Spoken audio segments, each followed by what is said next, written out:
People have mentioned to me that it must be scary learning and processing and digesting and experiencing all of these new abilities that I'm finding that I have. And yeah, it is. It is scary. But it's exciting. And very new.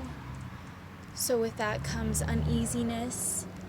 And one of the scariest and hardest parts is realizing just how deep the self-loathing and self-doubt is. Because you so quickly can go from feeling so powerful and invigorated and on and just connected to then feeling like you're crazy. Because it's so taboo and it's nothing that we've talked about. I mean, I'm literally relearning things that, remembering things that I didn't really know I knew how to do. And I used to be able to do these things as a kid, but you shut them down and you shut it out because it's weird and we don't talk about it. And yeah, finding a community of people who you can openly talk about it with has been huge. I recently got to reconnect with my dad's side of the family back in December, right before the year ended. And I got to see my grandma for the first time in a really long time, and it was really, really cool.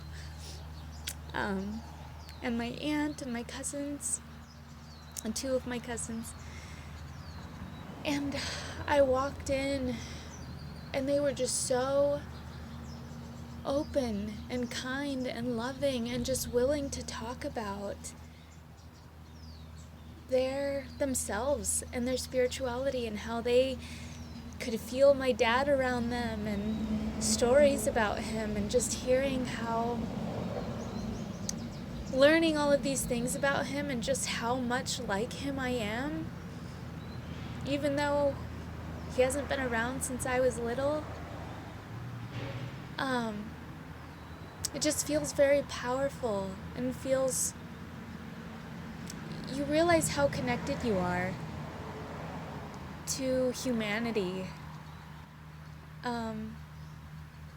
Yeah, I have so many traits and attributes that are his that I didn't even know he had. That are parts of myself that I love and that I've been embracing more. And so being able to trace back these personality traits that I have, and seeing that they come from somewhere, and that's what connects us to all of our family, to all of our ancestors, to all of the other people in my lineage that have the same quirks and the same nose and the same facial features from both sides of my family. Being able to look back and see pictures of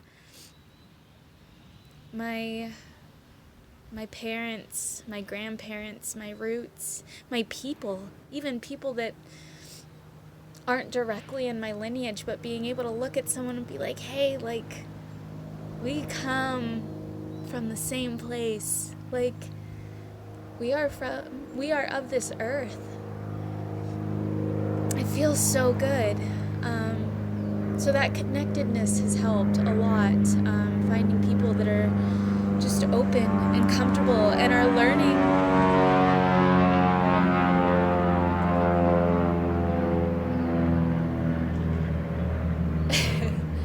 It's excuse me.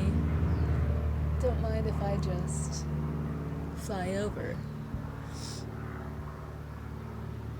Couldn't see it, but I heard it, obviously. Finding safe spaces to be able to learn about these things, learn about our abilities, learn our abilities, not even about them, just hanging out with other people who were just trying to heal themselves and being able to bounce that off of one another is really what unlocked all of this. Just going through the pain and like calling out and hoping to like find other people that, you know, are going through it with you. All of these people that I'm become incredibly close to are people that I met spontaneously over the past few months, just like at a pop-up or having like a 15-minute conversation, and then here we are months later, like incredibly connected, almost inseparable, and we didn't even spend that much time with each other or really get to know each other. It just happened. We saw each other, and then we connected, and then we saw each other again, and we were just like, all right, this is it. Like, we're doing it.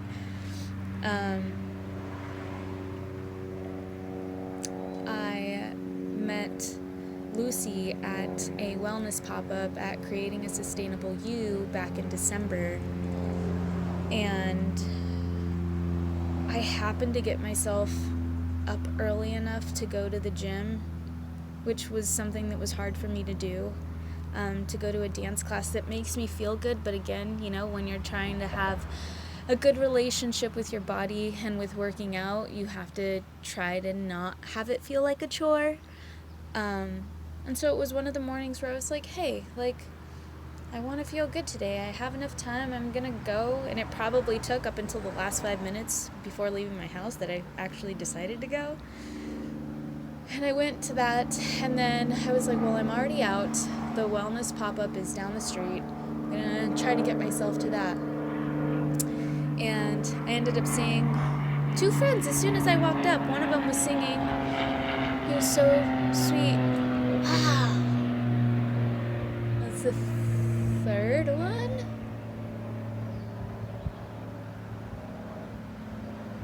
Threes. My friend was singing his beautiful music, and I walked up to him and gave him a hug. This was either when I got there or when I left. I can't remember, because I'm just so, like, my heart is getting all the feels just remembering the moment. He genuinely asked me how I was doing. And, like, you know, people say that all the time, like, how's it going? How you doing? But, like, when he asked it, I knew he was really asking. And that was so sweet. And I haven't seen him in months, like, like COVID, you know? And it was just so nice and so kind, and he was just like, you know, if you ever need anything, like, if you ever need to talk, or if you ever need someone to listen, like yeah, like, you can let me know, you can reach out. And, like, he meant it, like, he genuinely meant it, and that was, like, so beautiful. So just having moments like that with people, like, oh, it does so much, like, so much. I mean, he made me cry that day, and I'm crying now, and it's months later. And, I got to run into another friend who has a baby that's super fun, and we were playing tag. And then I met Lucy. I walked up, I did my rounds and looked at all the vendors because I had, you know, a limited budget, but I did want to support at least 1 or 2 local vendors if I could. And, I did my rounds and just kind of, like, talked to everyone, and she was really sweet, and I kind of went around, and then I came back around, and I was like, yeah, like, this is the one I want to buy from. And so I ended up buying a pair of earrings for myself and a pair of earrings for my friend. And her business cards were just beautiful, and there was just something, like, so beautiful about her. We started talking, and I was just like, oh, like, we need more, like, wellness stuff. Like, I love seeing women of color, like, people of color, like, having booths and, like, sharing their craft, and, like, we really need to have a place where like we can reconnect our people with their practices and just everybody with wellness practices and like get this place healthy. Like it would be awesome for us to have a safe space to be healthy and to get healthy and to connect with people the way her and I were connecting in that moment. And I met some beautiful people there. Artista por Vida, she did this divine feminine painting, and I saw it and I was just like, holy shit, girl, like you get it. Like this is everything that I feel like I've been like going through. Like it spoke to my body. It was beautiful. And yeah, just having these moments where like I just connected with these other human beings on such a deep level who I had never met before. And then months later, here we are, hadn't seen them, spoken to them or anything since that event, and all of a sudden these are the people that are like pioneering this huge change in Chico. It's beautiful. Like we all found each other.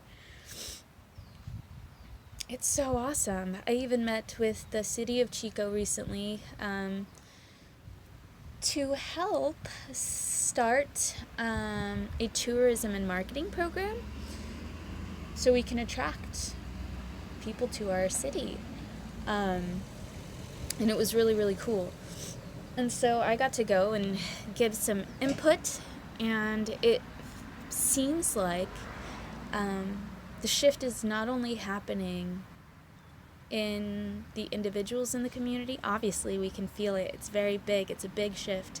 But even the city of Chico is like, what do we do to make this city be a desirable place to come visit? And I basically shared that to honor the individual is how we honor the community and how we honor Chico. Supporting our local vendors and embracing the diversity that we have here, because diversity attracts diversity. And by embracing this shift in wellness that's already happening and that needs to happen from such an individual level, it will reach a community level. I mean, it already is. We're already building communities. We're already building villages just based on our own wellness. Like, again, these women I didn't know existed, and we found each other through our willingness to start healing. And I believe I found the City of Chico manager because of that reason as well. Because she heard me. People heard me, and they were behind me. They were down. I don't understand, or I don't see why Chico can't be a hub for comedy and wellness and food and music and entertainment. Like, why can't we have all of those things? We can. And it starts with the individual. It starts with getting our community healthy. It starts with people taking care of themselves. It starts with people following their passions. It starts with people being prepared to... I saw that one. Being prepared to dig up their shit. To go through it. Healing isn't easy. But if you're willing to do it, it is incredibly freeing. And who knows what abilities and capabilities you're keeping from yourself if you don't start.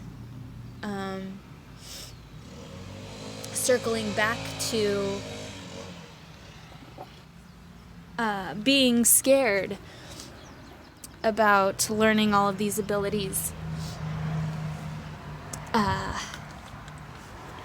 I think one of the biggest things is the imposter syndrome. Just realizing how deep-rooted, again, that self-hatred is. Just how much we've been colonized. How much we've learned to compartmentalize. how disconnected we've become from our bodies, from our minds, from our emotions, all for the sake of productivity, because our production value has been what we've based our worth on. How much money can you make? How many hours can you work? How many emails can you send? How many caseloads can you have? But none of it has to do with how much heartbreak does it cost when you see the system failing another kid. How many times can you be okay with being degraded in your own work environment? How many times can you be okay or keep your mouth shut when you're being harassed or being made to feel inferior, or people speak to you condescendingly or don't take you seriously or call you a bitch because you're a woman? How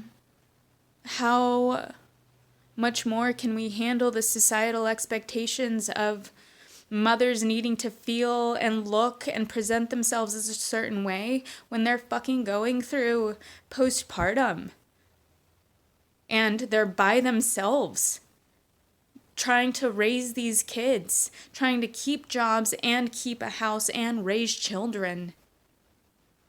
Like, what a fucking impossible task, and you have to look okay while you do it? I have no kids. I have myself, a cat, and a boyfriend, and that is more than I can handle. There are days where I wear the same outfit for 3 days in a row because that extra 15 minutes of having to find an outfit isn't worth the stress of like making my day any harder than it needs to be.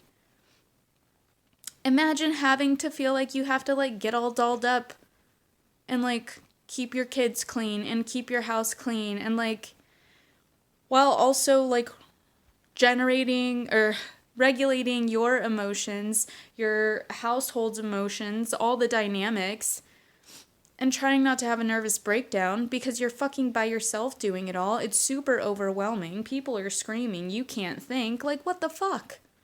How much more of that are we expected to tolerate?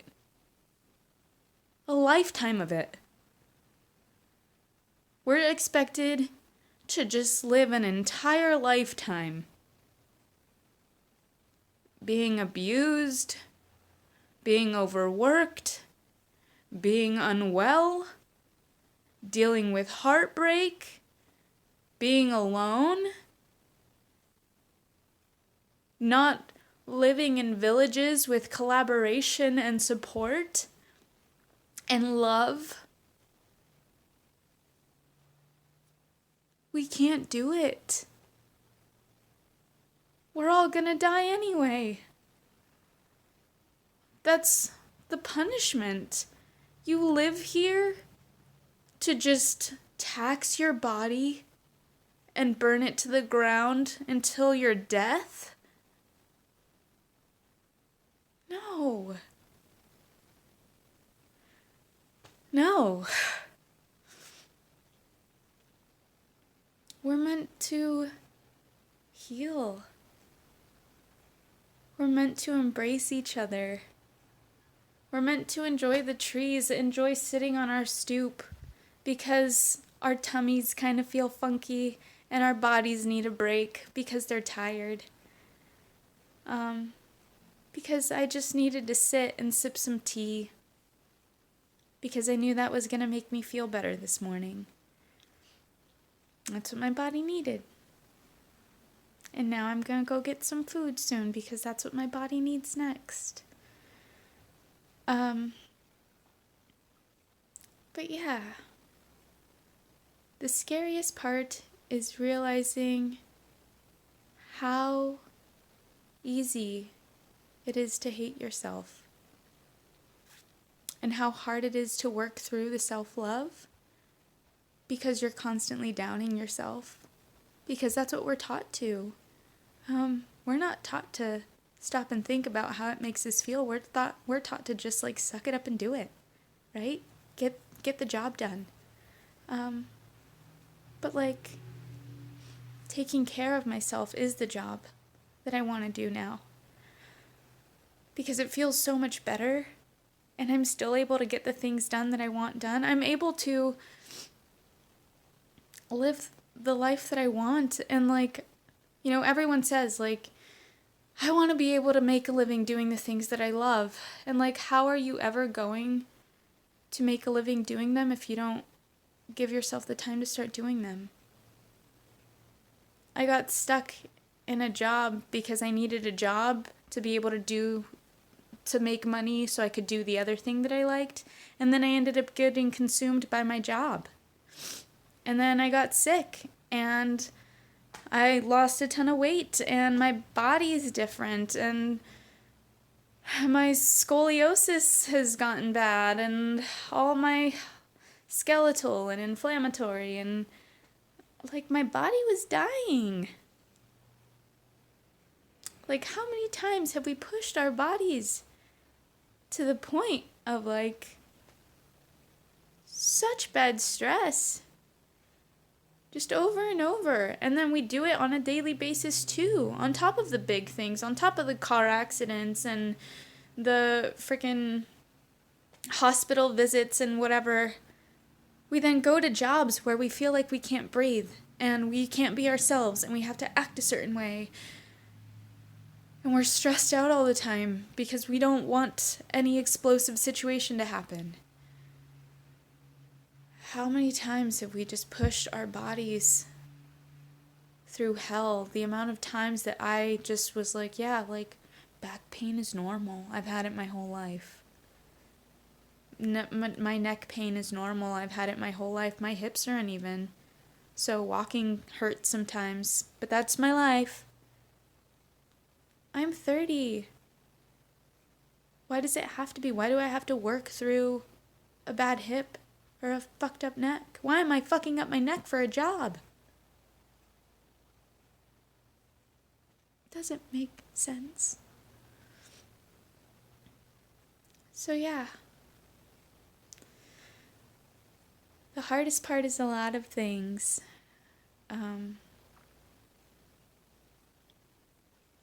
Realizing how hard it is to love yourself. Because you constantly find reasons to doubt yourself, but then you also find tools to keep combating that. And it's a constant battle. It's back and forth all day long. Like I'm done. I should have done that. But no, I'm awesome. Because, like, I could have done it. Not that I should have. Why am I going to beat myself up? It already happened. So I have moments where I can, like, check myself. And that feels so much better. Being my own teammate feels so much better. Being my own friend feels so much better. Loving myself feels so much better. Being able to say I'm beautiful and mean it, that's a new one.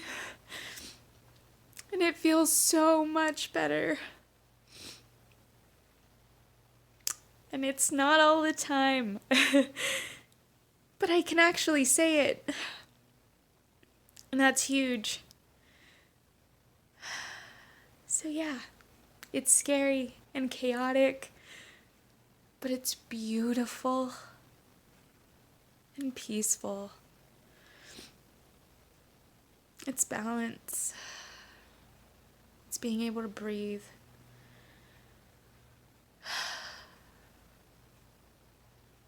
It's knowing that everything really is going to be okay. Life is beautiful. We're so lucky. If you need help, if you want to learn, if you want to heal, if you just want to talk, if you just want to shoot me a message, I'm here. I'm here to help. That's literally my job now. It's what I've always wanted to do. I've always wanted to help people. And by helping myself, I've realized, how helpful I can be. So let me help you. When my cup is full, I invite you to find me. Thank you. Stay blessed. I love you all very much. You're my favorite.